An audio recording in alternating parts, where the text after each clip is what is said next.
누가복음 7장 36절부터 50절까지 말씀 함께 봉독합니다. 한 바리새인이 예수께 자기와 함께 잡수시기를 청하니 이에 바리새인의 집에 들어가 앉으셨을 때에 그 동네에 죄를 지은 한 여자가 있어 예수께 바리새인의 집에 앉아 계심을 알고 향유 담은 옥합을 가지고 와서 예수의 뒤로 그 발 곁에 서서 울며 눈물로 그 발을 적시고 자기 머리털로 닦고 그 발에 입 맞추고 향유를 부으니 예수를 청한 바리새인이 그것을 보고 마음에 이르되 이 사람이 만일 선지자라면 자기를 만지는 이 여자가 누구며 어떠한 자 곧 죄인인 줄을 알았으리라 하거늘 예수께서 대답하여 이르시되 시몬아 내가 내게 이를 말이 있다 하시니 그가 이르시되 선생님 말씀하소서. 이르시되 빚주는 사람에게 빚진 자가 둘이 있어 하나는 500데나리온을 졌고 하나는 50데나리온을 졌는데 갚을 것이 없으므로 둘 다 탕감하여 주었으니 둘 중에 누가 그를 더 사랑하겠느냐. 시몬이 대답하여 이르되 내 생각에는 많이 탕감받은 자이니라. 이르시되 내 판단이 옳다 하시고 그 여자를 돌아보시며 시몬에게 이르시되 이 여자를 보느냐. 내가 내 집에 들어올 때 너는 내게 발 씻을 물도 주지 아니하였으되 이 여자는 눈물로 내 발을 적시고 그 머리털로 닦았으며 너는 내게 입 맞추지 아니하였으되 그는 내가 들어올 때부터 내 발에 입 맞추기를 그치지 아니하였으며 너는 내 머리에 감람유 붓지 아니하였으되 그는 향유를 내 발에 부었으니라. 이러므로 내가 내게 말하노니 그의 많은 죄가 사하여졌도다. 이는 그의 사랑함이 많음이라. 사함을 받은 일이 적은 자는 적게 사랑하느니라. 이에 여자에게 이르시되 내 죄 사함을 받았느니라 하시니 함께 앉아 있는 자들이 속으로 말하되 이가 누구이기에 죄도 사하는가 하더라. 예수께서 여자에게 이르시되 내 믿음이 너를 구원하였으니 평안히 가라 하시니라. 아멘. 지난 시간에 우리는 이 2세대의 사람, 그죠? 2세대의 사람의 특징에 대해서 말씀을 살펴보았습니다. 이 시대의 사람들의 특징은 무엇이었냐? 바로 아이들이 장터에서 놀이를 하는데 혼례, 그러니까 결혼식 놀이와 또 장례식 놀이를 했다고 그랬죠. 결혼식 놀이에서 이 피리를 불어도 춤을 추지 않고 또 장례식 놀이에서 곡을 하고 또 애통해도 울지 않는 이 시대를 향해서 예수님이 고발하시는 그런 내용이었어요.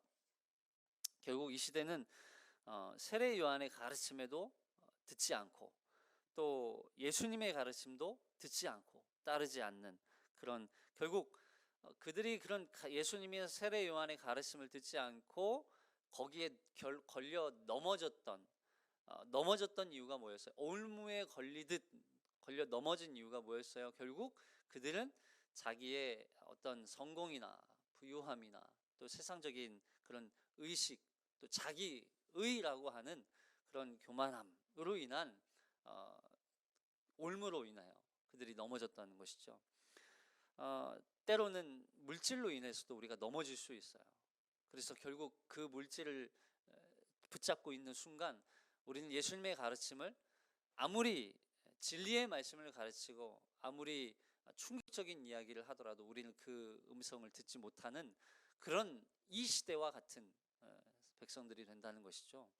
그래서 우리가 그 가르침을 따르는 자와 또 예수님의 가르침을 따르는 자의 특징을 어떻게 알 수 있느냐? 마지막 때 우리가 받은 구원을 보니까 우리가 받고 구원을 받고 보니까 하나님의 말씀이 다 옳았도다라고 고백할 수 있다는 것이죠. 결국 이 시대를 향해서 돌이키지 않는 시대, 반응하지 않는 시대, 회개하지 않는 시대. 오늘 오늘 본문에 등장하는 인물도 마찬가지입니다. 이 이야기를 이어서 자기 의로 점철되어지는 그런 바리새인과 또 이 죄사함을 경험한 한 여인이 등장하잖아요. 죄사함을 통해서 자기의 모든 것을 헌신하는 그 사랑의 고백을 담아낸 그 여인에 대한 이야기를 이 본문에 기록하고 있어요. 그래서 오늘 본문에는 예수님을 자신의 집에 초대한 이 식사 자리로 초대한 바리새인, 그리고 예수님께 그 죄사함의 은혜를 통하여서 모든 걸, 그 향유를 예수님께 부어드리는 이 여인에 대한 말씀이 기록되어 있는데, 이 말씀 속에 우리가 또한 오늘날 살아가는 우리에게 어떤 의미가 담겨 있는지를 함께 살펴보고자 합니다. 먼저 36절을 읽어볼게요. 36절 시작. 한 바리새인이 예수께 자기와 함께 잡수시기를 청하니 이 바리새인의 집에 들어가 앉으셨을 때, 참 아이러니한 그런 좀 상황이에요. 장면이에요. 왜 아이러니하냐고 물으시면, 당시 바리새인들은 예수님을 적대시했죠.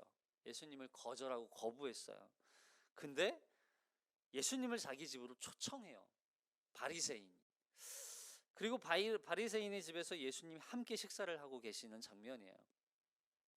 지금까지 바리새인들은 예수님을 대하는 모습이 항상 예수님이 하시는 일마다 꼬투리를 잡고 적대시하고, 심지어는 예수님을 정죄하고 비난하고, 자신이 갖고 있는 율법에 의거해서 예수님은 그 율법을 지키지 않는 죄인이라고 정죄하기까지 했어요. 그런데 여기 등장하는 바리새인은 그 예수님을 자기 집으로 초청을 했다는 거예요. 그리고 함께 식사를 합니다. 이게 과연 무슨 의미일까? 당시 식사 문화는 이 가운데 식탁이 있으면 이 손님과 함께 주로 이 식사를 할 때 왼편으로 몸을 이렇게 기댑니다. 왼편으로 몸을 기대서 왼팔로 이제 몸을 지탱하는 거죠. 이렇게 기댄 상태. 그리고서 오른손으로 음식을 잡아서 이렇게 먹어요. 그렇게 이제 거의 누워 있다시피 하는 거죠. 식사 시간도. 예. 그래서 식사 시간이라고 하는 이 식사의 개념이, 그래서 함께 눕는 개념으로도 함께 포함되는 거예요. 굉장히 식사를 함께 한다는 건 엄청난 이 관계가 가까운 사이라는 거죠. 가까운 사이, 친한 사이. 그리고 그 손님을 초대했다는 건, 그 자리에 손님을 초대했다는 건 그 손님이 굉장히 중요한 손님이라는 거죠. 귀한 손님을 초대할 때, 초대해서 같이 함께 식사를 합니다. 근데 이 바리새인이 이 예수님을 그 자리에 초청해요.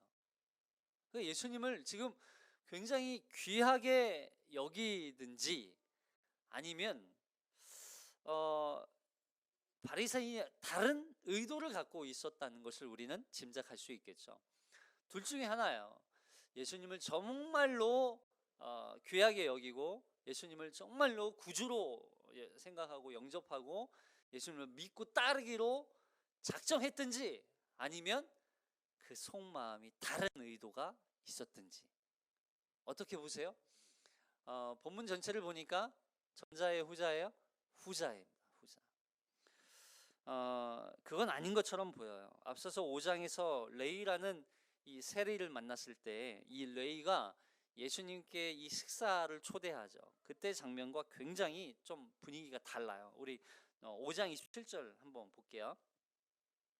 5장 27절 시작. 그 후에 예수께서 나가사 레위라 하는 세리가 세간에 앉아 있는 것을 보시고 나를 따르라 하시니 그가 모든 것을 버리고 일어나 따르니라. 레위가 예수를 위하여 자기 집에서 큰 잔치를 하니 세리와 다른 사람이 많이 함께 앉아 있는지라. 바리새인과 그들의 서기관들이 그 제자들을 비방하여 이르되 너희가 어찌하여 세리와 죄인과 함께 먹고 마시느냐. 굉장히 분위기가 따뜻하지 않아요? 뭔가 이렇게 분위기가 온화하지 않아요? 풍성하지 않아요?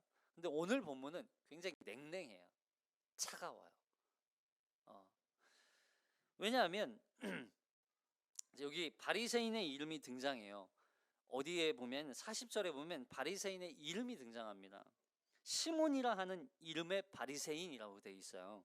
그런데 이 시몬을 향해서 예수님이 뭐라고 말씀하시냐면 44절에 보니까 44절부터 46절까지 읽어볼게요. 시작.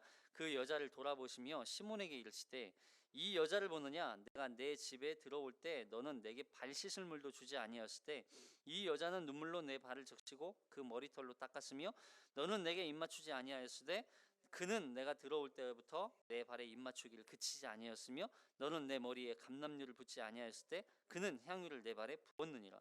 여기 바리새인의 집에 레위의 집보다 바리새인의 집은 훨씬 더 크고 더 화려하고 아름답고 음식도 준비한 음식들이 더 많아요. 정말 진수성찬을 차려놓고 예수님을 초대했어요. 그리고 거기에 많은 사람들도 함께 초대를 받았어요. 그런데 예수님을 초대해놓고 예수님을 대하는 이 바리새인의 마음에 전혀 예수님을 향해서 기쁨도 없고 예수님을 초대하는 그 초대의 자세가 되어 있지 않다는 거예요. 당시에는 손님을 귀한 손님이 어떤 손님이든지 간에 손님을 초대하고 손님이 올 때에는 반드시 발 씻을 물을 준비해야 돼요. 왜냐하면 중동 지방은 먼지와 또 이 더러운 또 신발이 뭐 그렇게 좋은 신발, 우리처럼 좋은 신발을 신지 않잖아요. 그냥 신발 끈으로 된 신발, 뭐 이렇게 막 슬리퍼 같은 쪼리 같은 뭐 이런 이제 그런 신발들 끈으로 묶어서 신고 다니기 때문에 좋은 신발이 아니란 말이에요. 그러니까 이 발에 먼지가 묻고 오물이 묻고 막 그랬어요. 근데 그 발로 집에 들어올 때는 항상 물을 준비해서 씻어야 된다고요. 그래서 바깥에서 들어온 그 더러움을 씻고 정결하게 하는 하나의 의식이 있었기 때문에 반드시 씻어 주어야 돼요. 근데 그걸 준비하지 않았다는 건 예수님을 대하는 그 태도 자체, 행동 자체가 얼마나 무례했는가를 보여주는 거예요.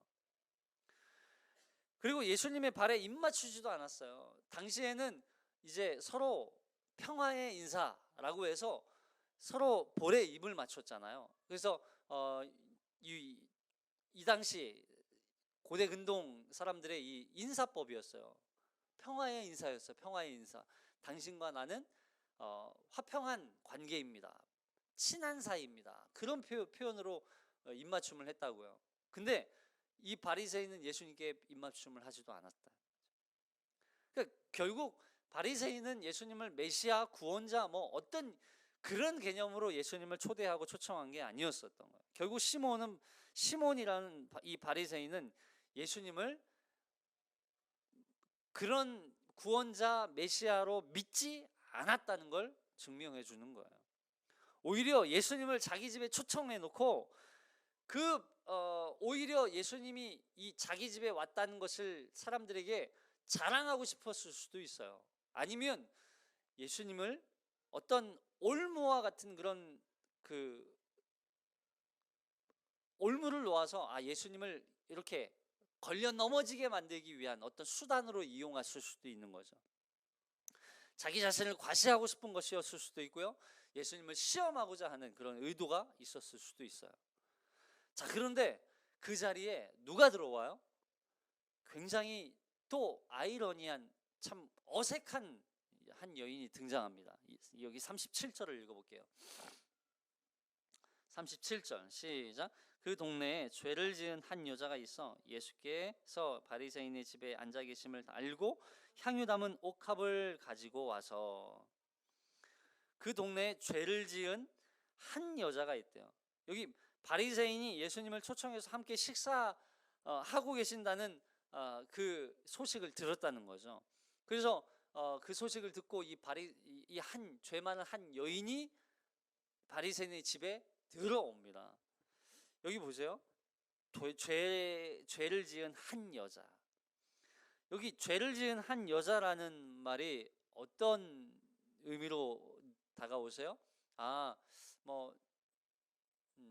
어떤 사고를 쳤나? 뭐 물건을 훔쳤나? 뭐 이런 정도로만 이해할 수도 있죠. 근데 이 많은 학자들이 함께 동의하는 이 당시 죄 많은 여인이라는 호칭을 들을 만한 그런 여인이라면 이 여인은 거의 창녀라는 그런 의견이 많습니다. 그러니까 결국 이 여자를 보면 그 여자 죄 지은 여자, 죄 많은 여자, 그 여자, 더러운 여자, 그렇죠? 그리고 그 여자 하면 이제 그 창녀라고 하는 그 몸을 파는 여인이라고 하는 것을 떠올렸다. 많은 사람들이, 거의 대부분의 사람들이, 그러니까 모든 사람들이 그 여인을 향해서 손가락질하고 정죄를 했던 그런 여인이라는 거예요. 근데 이 여인이 예수님이 바리새인의 집에 왔다는 소식을 듣고 위험을 감수하고 이 바리새인의 집에 들어옵니다. 여러분, 이 당시 이 여인이, 죄 많은 여인이 바리새인, 특히 바리새인의 집에 들어온다는 건 있을 수 없어요. 있을 수 없는 일이에요. 불가능한 일이에요. 왜냐하면 바리새인은 그 당시 정말 더 그 거룩하고 구별된 사람이라고 하는, 그래서 사람들에게 칭송을 받는 사람이었다고요. 그래서 어느 이제 학자들의 얘기로는 바리새인과 이 거리를 최소한 2m, 3m를 유지해야 하는, 가까이 올 수 없는 그런 그런 죄인이었다는 거예요. 그럼에도 불구하고 이 여인이 이 바리새인의 집에 들어오는 건 자기의 위험을 감수하고 예수님께 나아왔다는 것이죠. 아마 이렇게 생각했을 거예요. 예수님이 지금 바리새인의 집에 왔다고? 예수님이 오셨다고? 그러니까 예수님은 죄인과 세리와 함께하는, 그리고 가난하고 또 병자를 살리시고 회복시키시고 일으키시는 그 예수님이라는 소문을 이 여인도 들었을 거라는 거죠. 그래서 그 예수님을 어떻게 하면, 만나기만 하면, 그 예수님을 만나기만 하면 자기를 향한 이 죄인이라고 하는 이 표딱지, 많은 사람들로부터 얻는 이 죄인이라고 하는 이 손가락질과 고통과 또 그 고난 앞에 예수님을 만나야지라고 하는 소망이 이 여인에게 생겼다는 거죠. 그런 여인이 지금 바리새인의 집에 들어와요. 있을 수 없는 일이에요. 그런데 창녀가 바리새인의 집에 들어와요. 초대받지 않았어요. 환영받지 못할 곳으로 들어온 거예요. 돌로 어쩌면 첫 죽임을 당할 수도 있는 그런 상황이에요. 그 위험을 감수하고 무릅쓰고 예수님을 만나기 위해서 나아오는 이 장면 앞에 예수님은 그를 내치지 않아요. 들어올 때 무엇을 들고 와요? 이 여인이 옥합에 담겨 있는 이 향유를 들고, 향유를 담은 옥합을 들고 들어옵니다. 여기 38절에 읽어볼게요. 38절 시작. 예수의 뒤로 그 발 곁에 서서 울며 눈물로 그 발을 적시고 자기 머리털로 닦고 그 발에 입 맞추고 향유를 부으니, 자신이 들고 온 그 향유를 예수님의 발에 부어요. 지금 예수님이 어떻게 누워 계세요? 왼팔로 의지해서 이렇게 오른손으로 식사를 하고 계시는 누워서. 네. 근데 그 여인이 지금 예수님이 다리 뒤편으로 와서 그 다리에 지금 향유를 붓는 거예요. 근데 향유를 붓기 전에 지금 어떤 모습이에요? 예수님으로 발에 서서 울며 눈물로 그 발을 적시고, 울며 눈물로 그 발을 적시고 있어요. 이 눈물은 무슨 눈물일까요? 여기 그 발 곁에 섰다는 말은 그 당시 종들이 주인의 발을 씻겨줄 때 하는 그런 표현이에요. 그리고 울며 눈물로 그 발을 적시죠. 아무 말도 하지 않아요. 아무 소리도 내지 않아요. 그저 흐느끼는 그 울음소리만 존재하고 있어요.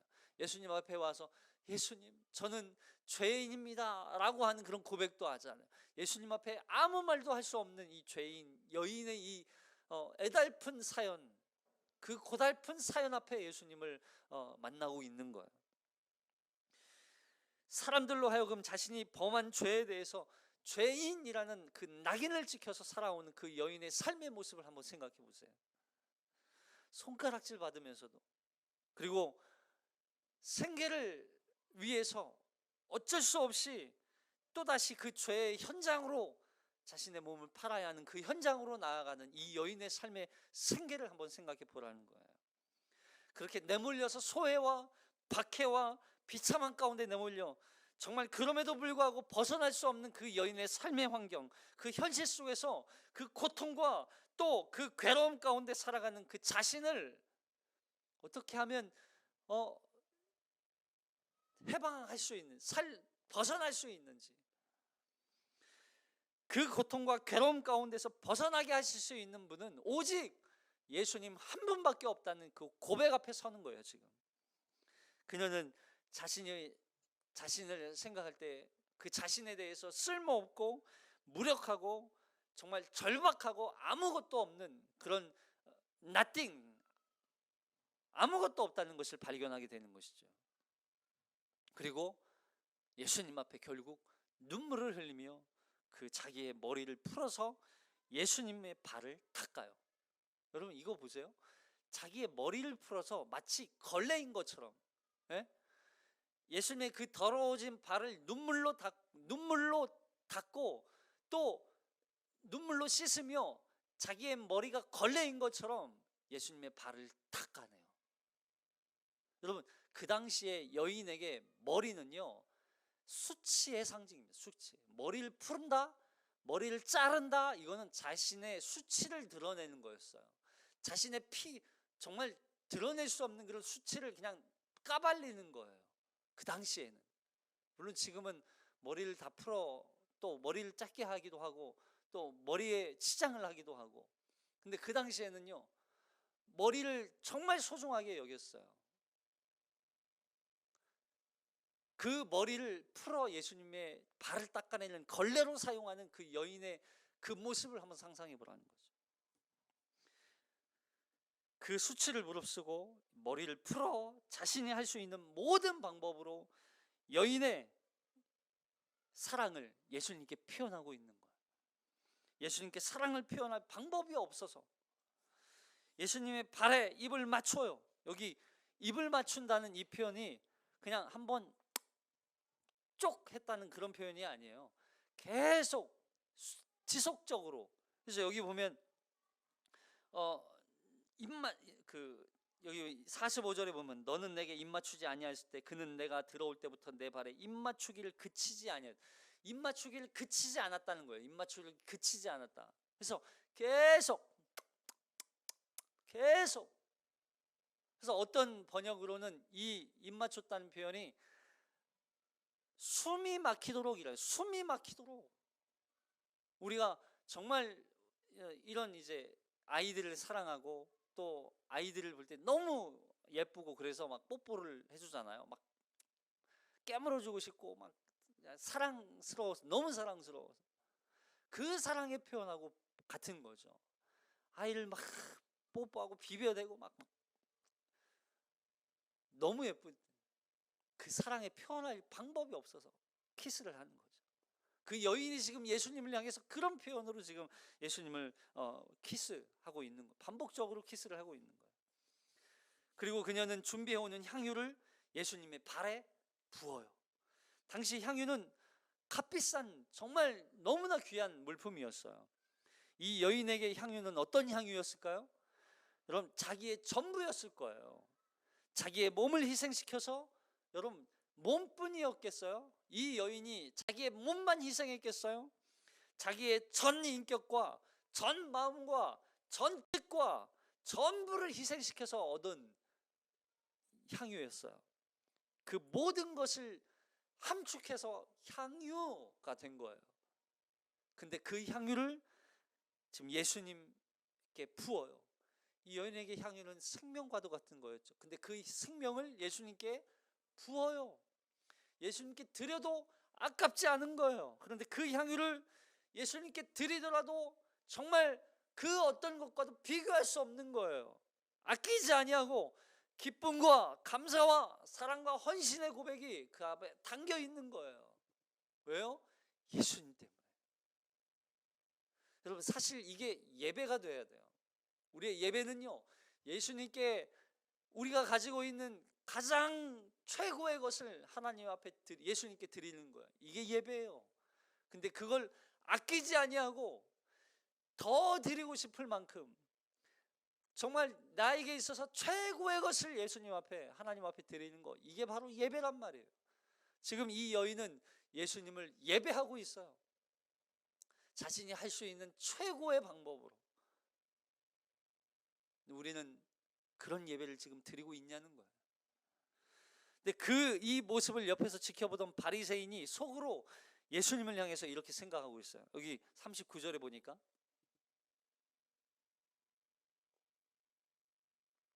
39절 시작. 예수를 청한 바리새인이 그것을 보고 마음에 이르되 이 사람이 만일 선지자라면 자기를 만지는 이 여자가 누구며 어떠한 자 곧 죄인인 줄을 알았으리라 하거늘.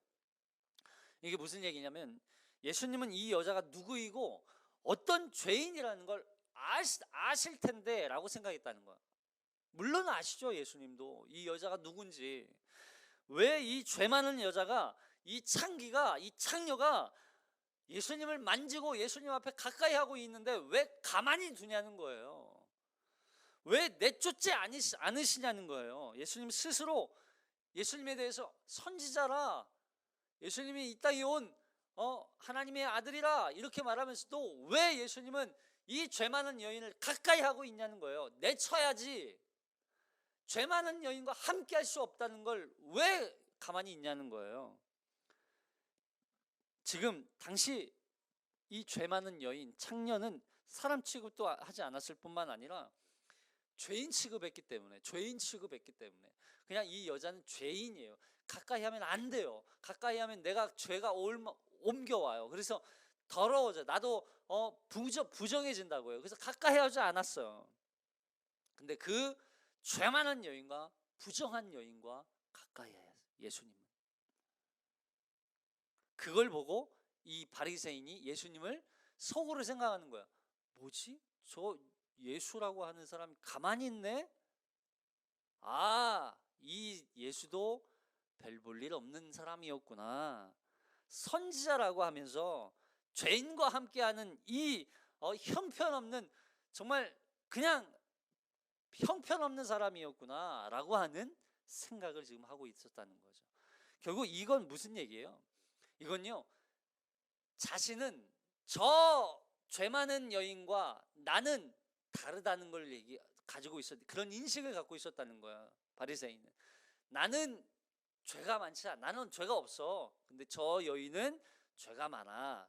그러니까 결국 이 죄 많은 여인과 그 여인과 이 자기 자신을 분리하고 있어요. 무엇으로? 죄의 개념으로. 근데 그 죄를 예수님이 뭐라고 말씀하시냐면, 여기 보세요. 40절부터 한번 볼게요. 40절부터 시작. 예수께서 대답하여 이르시되 시몬아 내가 내게 이를 말이 있다 하시니 그가 이르시되 선생님 말씀하소서. 그러니까 시몬이라는 바리새인은 예수님을 단순히 선생님으로만 알고 있었어요. 그런데 예수님이 처음부터 시몬이라는 이름을 밝히지 않으시죠. 마치 여기에서 기다렸다는 듯, 기다렸다는 듯 예수님이 여기서 밝혀요. 시몬아. 예수님 어떻게 하셨지? 내 이름 어떻게 하셨지? 처음부터 이미 다 알고 있었는데도 불구하고 예수님은 마치 기다렸다는 듯, 뭘 알고 있었을까요?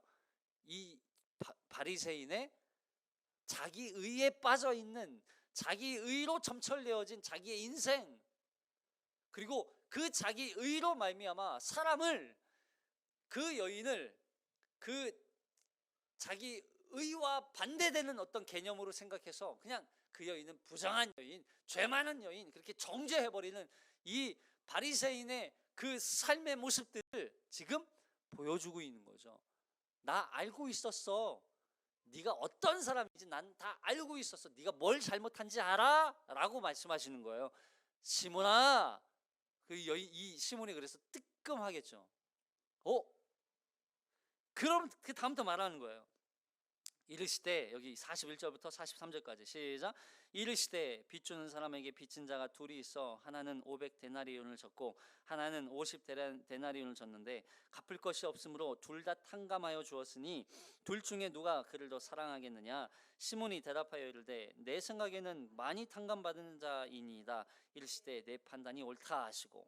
그러니까 한 사람은 500데나리온을 빚진 사람이 있고 한 사람은 50데나리온을 빚진 사람이 있어요. 근데 가만히 보니까 도저히 이 두 사람이 돈을 갚을 능력이 없어 보이는 거예요. 여러분, 그래서 돈을 빌려준 사람이 아무리 생각해도 돈 갚을 능력이 없으니까 둘 다 탕감해줘 버린 거죠.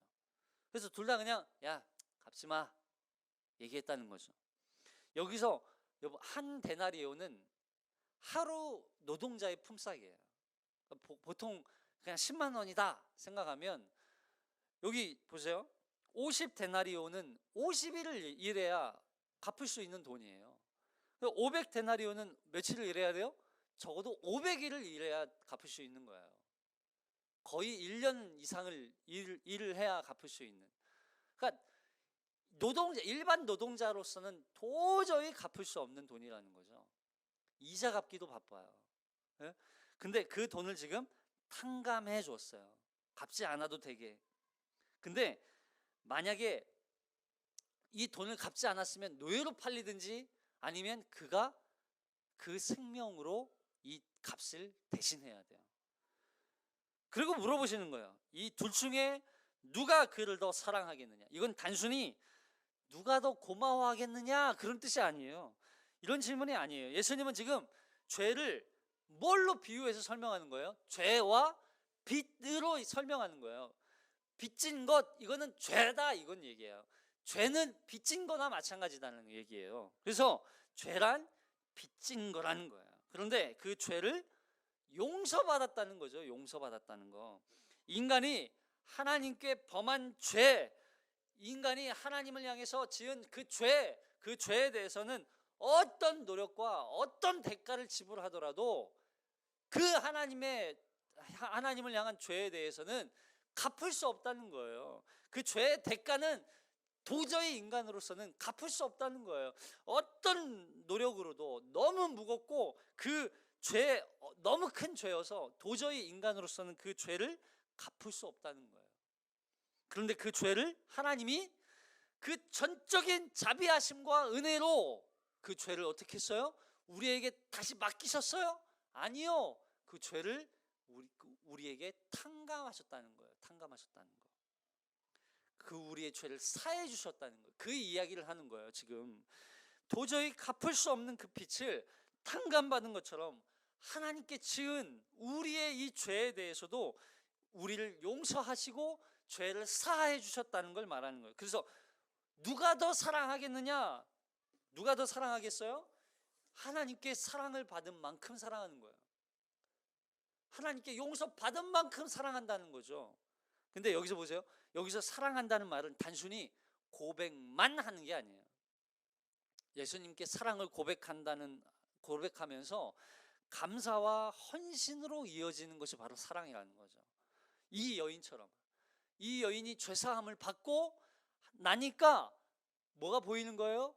예수님 앞에 그 죄사함에 대한 기쁨과 감사를 헌신으로 표현하고 있는 거예요. 그냥 아무거나 다 드리는 게 아니에요. 자기 최고의 것으로 하나님 앞에 드리는 거. 이게 바로 예배죠. 그래서 하나님께 드리는 것이 아깝지 않은 거예요. 그 은혜를 한번 맛보았기 때문에, 그 은혜를 알기 때문에 결국 바리새인은 하나님의 탕감을 하나님이 빛을 탕감해 주시듯이 죄를 사해 주시는 그 자비하심과 은혜를 베푸셨음에도 그 은혜를 스스로 어떻게 했어요? 저버린 거죠. 거부한 거죠. 거절했다는 거예요. 지난 시간에 혼인잔치와 이 장례놀이를 하더라도 반응하지 않는 이 시대를 향해서 고발하셨잖아요. 똑같아요. 바리새인의 이 강팍하고 또 메마른 심령을 향해서 고발하는 거예요. 하나님이 그 자비하심과 은혜로 그 죄사함의 은혜를 베푸셨음에도 불구하고 이 바리새인은 그걸 거절하고 거부하고 결국 그걸 수용하고 믿음으로 말미암아 죄사함을 받은 여인과 이 바리새인을 비교해주고 있는 거죠. 시몬의 입장에서는 당연히 큰 돈 500데나리온을 탕감받는 사람이 더 큰 사랑을 받은 더 사랑하는 사람으로 보여요. 그렇게 생각했을 거예요. 근데 예수님의 대답은 시몬에게 아주 충격적인 이야기를 합니다. 여기 44절부터 46절까지 볼게요. 시작. 그 여자를 돌아보시며 시몬에게 이르시되 이 여자를 보느냐? 내가 내 집에 들어올 때 너는 내게 발 씻을 물도 주지 아니하였을 때 이 여자를 눈물로 내 발을 적시고 그 머리털로 닦았으며 너는 내게 입맞추기를 아니하였을 때 그는 내가 들어올 때부터 내 발에 입맞추기를 그치지 아니하였으며 너는 내 머리에 감람류도 붙지 아니하였을 때 그는 향유를 내 발에 부었느니라. 시몬은 예수님이 죄 많은 여인과 자기를 비교하고 자기에 대해서 비난하고 계신, 그러니까 훈계하고 가르치고 계시는 그런 이야기를 의미를 몰랐던 것 같아요. 그러니까 어떤 장면이냐면 44절에 예수님은 지금 여자를 보고 계세요. 그 여자를 돌아보시며, 그리고 누구에게 얘기해요? 지금 시몬에게 얘기해요. 그러니까 눈은 여자를 보면서 이야기는 지금 시몬에게 하고 있는 거예요. 그러니까 이 시몬은 지금 이게 누워가지고 계속 저 여자만 보고 있는 거죠. 예수님이 지금 자기에게 하는 줄 잘 모르고 있어요. 깨닫지 못하는 거죠. 여전히 깨닫지 못하고 있어요. 근데 시몬을 향해서 예수님이 말씀하세요. 시몬은 예수님을 초청해 놓고 예수님에 대해서 아주 무례하게 행동했어요. 마치 예수님을 공개적으로, 보세요, 예수님과 함께 다른 많은 사람들이 그 자리에 함께 있어요. 근데 예수님을 초청했잖아요. 당시 예수님을 초대받은 손님은 음식을 준비한 사람과 그리고 그 옆에 초대받은 사람이 앉아요. 그리고 그 여인이 지금 그 뒤에 있는 거죠. 그 뒤에서. 그리고 그 주변에 또 누가 있어요? 함께 초대받은 다른 사람들도 함께 있었다는 거예요. 근데 그러니까 이 자리에 온 사람들은 예수님이 초대받은 사람이라는 걸 알고 있어요. 그리고 많은 사람들이 예수님에 대해서 기대하고 있죠. 오, 예수님이 여기 왔네. 근데 그 자리에 이 시몬이라는 바리새인이 예수님께 초대받은 사람에 대해서 마땅히 해야 할 그런 예절을 지키지 않아요. 그러면 사람들은 어떻게 생각할까요? 아, 저 예수 별 볼 일 없구만, 이렇게 생각하겠죠. 저렇게 무례하게 행동한 바리새인에 대해서 바리새인을 욕하지 않아요. 뭘 생각해요? 저 예수는 별 볼 일 없는 사람이었구나 라고 생각하는 거예요. 이걸 바로 바리새인이 노렸다는 거예요.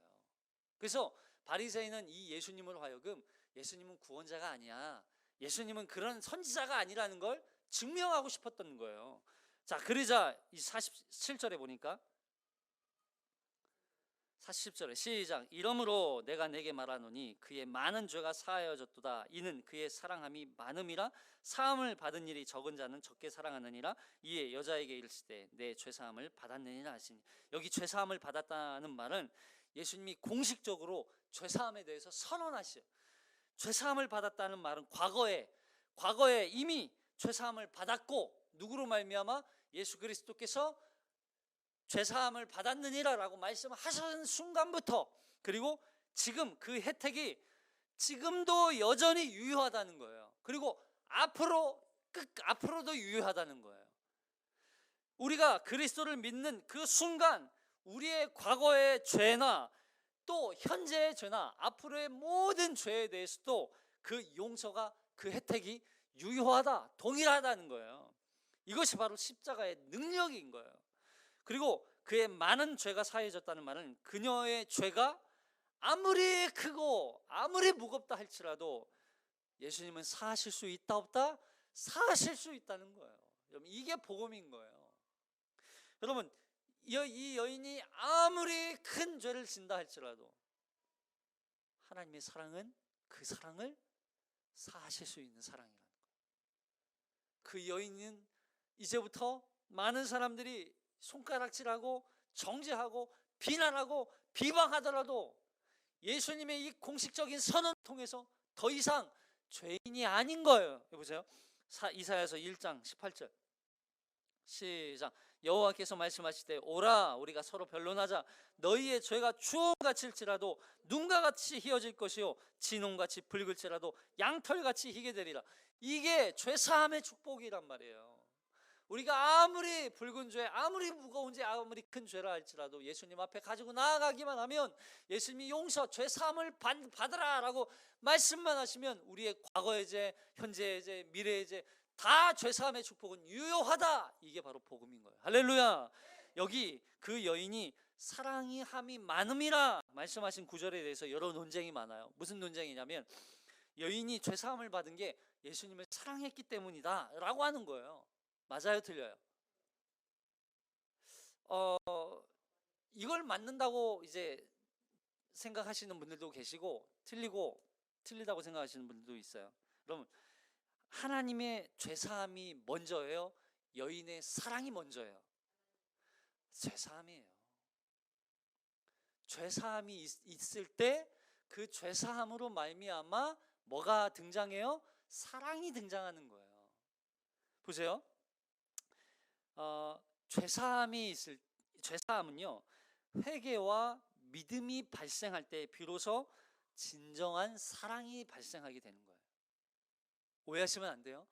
우리의 사랑 때문에 우리가 용서받는 게 아니에요. 하나님의 죄사함이 먼저 있고 거기에 대한 죄사함에 대한 우리의 믿음, 회개와 믿음이 발생하는 거예요. 여러분, 회심이라고 하는 말은 회개와 믿음이 함께 있는 거예요. 회개와 믿음. 그래서 하나님, 내가 이런 죄가 있는 연약하고 죄 많은 자입니다. 그런데 그럼에도 불구하고 나를 용서해 주셨군요.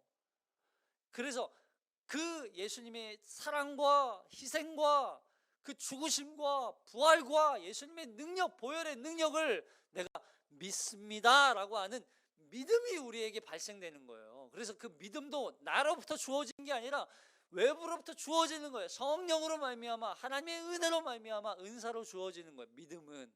그래서 회개와 믿음이 발생할 때 거기에 비로소 뭐가 등장해요? 하나님을 향한 사랑이 나타나는 거예요. 너무 사랑하는 거예요, 예수님. 나를 사랑하는 그 사랑을 보니까 내가 예수님을 사랑하지 않을 수 없는 거예요. 이게 사랑이에요. 이게 사랑. 예수님 사랑해야지. 죄사함의 은혜, 거듭남의 은혜, 회심의 은혜를 경험하지 못하면 사랑이 안 돼요. 교회에서 그래서 이걸 가르쳐야 돼요. 사랑만 가르치는 게 아니라 회심, 그 죄사함의 은혜, 예수 그리스도로 말미암아 내가 어떠한 죄사함을 받았는지를 경험해야만 결국 하나님을 사랑할 수 있고 이웃을 사랑할 수 있는 거예요. 하나님을 향한 그 사랑으로 이 여인처럼 그 사랑에 대한 이걸 갚고 싶은 거예요. 어떻게 하면 갚을까? 어떻게 하면 이 사랑에 대해서 갚아드릴 수 있을까? 물론 우리가 어떠한 노력을 해도 갚을 수 있겠어요? 우리가 아무리 의롭게 살아도 그걸 갚아낼 수가 없어요. 근데 그걸 갚고 싶은 거예요. 드리고 싶은 거예요. 다 헌신하고 싶은 거예요. 이게 바로 사랑의 고백인 거예요. 그래서 사랑은요, 입으로 하는 게 아니라 삶으로 하는 거예요. 삶으로. 우리가 죄가 얼마나 크고 무겁고 도저히 우리 스스로 해결할 수 없는 죄라는 것을 아는 사람은요, 그 죄를 대가 없이 사함을 받은 사실에 대해서 그 은혜와 자비가 얼마나 큰지를 아는 거예요. 나의 죄를 사하시기 위해서 예수님이 어떤 고난을 받으셨는지, 십자가의 죽임을 당하셨는지 아는 거예요. 그 가치를 나를 구원하시기 위해서 어떠한 희생을 당하셨는지를 아는 거예요. 여러분, 십자가가 물에서는 안 돼요. 그 은혜를 보답하고 그 은혜를 깨달아야 되는 거예요. 그래서 예수님께 받은 자비와 은혜 때문에 예수님께 자기의 가장 귀한 것, 가장 소중한 것을 드리더라도 아깝지 않은 거예요. 이것은 어떤 물질이나 시간만을 얘기하는 것이 아니죠. 그 마음까지 드리는 거예요. 그 은혜를 아는 사람은 예수님을 향해서 순전한 사랑, 아주 맹렬하고 아주 격렬한 사랑을 고백할 수 있는 것이죠. 자, 그런데 이런 죄사함의 은혜가 선포되는 이 자리에 바리새인과 다른 사람들도 함께 있었잖아요. 죄 많은 여인만 그 은혜를 받아요. 그 은혜의 자리가 여기 있음에도 불구하고 그 은혜를 받지 못하고 있어요. 왜요? 바리새인의 눈에는 지금 뭐만 보이는 거예요? 자기 의와 죄 많은 여인만 보이는 거예요. 죄 없는 자기 자신이 보이는 거예요. 죄 없는 자기 자신, 결국 죄 많은 여인 정죄하고, 그리고 자기는 죄사함을 받을 필요가 없다고 여기는 거예요. 자, 여기 보세요. 그리고 49절 읽어볼게요. 49절 50절까지 시작. 함께 앉아있는 자들이 속으로 말하되 이가 누구이기에 죄도 사하는가 하더라. 예수께서 여자에게 이르시되 내 믿음이 너를 구원하였으니 평안히 가라 하시니라. 여인의 죄, 그 동네 모든 사람들이 다 아는 죄에 대해서 이제는 죄 없다라고 공식적으로 선언하세요. 이제 그 누구도 이 여인을 향해서 죄인이라고 손가락질을 하지 못하는 거예요. 사단이 아무리 우리를 향해 너 어제 그 죄 졌잖아, 너 죄인이잖아, 네 마음에 죄 있잖아, 지금도 음욕을 품고 있고, 지금도 죄 가운데 있고, 지금도 너 자신을 너의 의로만 생각하고 있고, 너 지금도 부요함을 생각하고 있고, 지금도 물질을 따르고 있고, 세상적인 가치관을 따르고 있고, 너 죄인이잖아, 너 지금도 너의 욕망과 너의 뜻대로 살아가고 있잖아 라고 우리를 고발하고 고소해요. 그러나 우리를 향해 니까짓 게 무슨 구원이야 라고 말하겠죠. 그러나 하나님은 우리를 향해서 뭐라고 말씀하세요? 여기 로마서 8장 1절 시작. 그러므로 이제 그리스도 예수 안에 있는 자에게는 결코 정죄함이 없나니 이는 그리스도 예수 안에 있는 생명의 성령의 법이 죄와 사망의 법에서 너를 해방하였음이라. 이게 복음이에요. 이제 죄사함의 은혜가 선포되는 순간 죄와 사망의 법에서 우리를 해방된 거예요. 우리는 그 누구로부터도 죄인이라는 정죄를 받지 않아요. 할렐루야. 이런 축복이 우리에게 있는 거예요. 이게 바로 죄사함의 축복이에요. 누가 적은 죄인이고 누가 더 큰 죄인이냐의 문제가 아니에요. 많이 탕감받았으니까 더 사랑하고, 여러분 이런 개념이 사실은 아니에요. 예수님이 말하는 건 그런 의도가 아닙니다. 하나님께 적은 죄, 큰 죄 상관없이 하나님께는 다 죄인이에요. 그런데 그 죄인이 자신의 노력으로는 죄사함을 받을 수도 없고 죄 대가를 치를 능력도 없다는 거예요. 그래서 그 죄를 사하시기 위해서 이 땅에 예수님이 오시는 거예요. 그리고 그 예수를 그리스도로 믿는 자들의 죄를 사하시기 위해서 십자가에 죽으신 거예요. 그 과거에 있었던 십자가 사건이 과거뿐만이 아니라 죄사함의 혜택이 현재와 미래까지 다 유효하게 되는 것이죠. 그래서 우리는 그 주님의 사랑을 받을 수밖에 없는 거예요. 죄사함, 이 사랑은 조건이 있는 사랑이 아니라는 거죠. 무조건적인 사랑으로 주님께 그래서 다 드리는 거예요. 그걸 다 드리더라도 아깝지 않다는 거예요. 이것이 바로 우리가 받은 구원이에요. 그리고 구원에 합당한 삶이에요.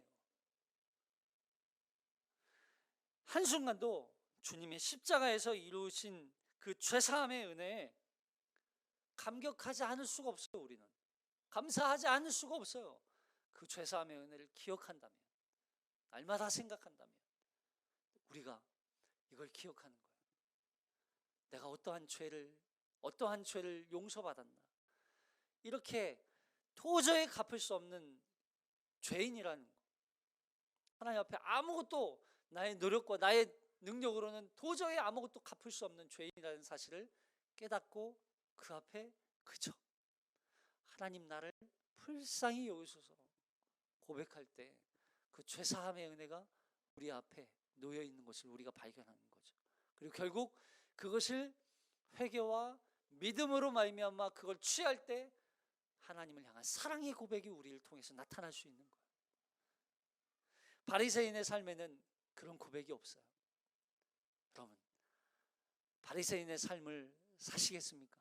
아니면 이 죄 많은 여인이 죄 사함을 받은 그 여인의 고백으로 삶의 삶을 살아가시겠습니까?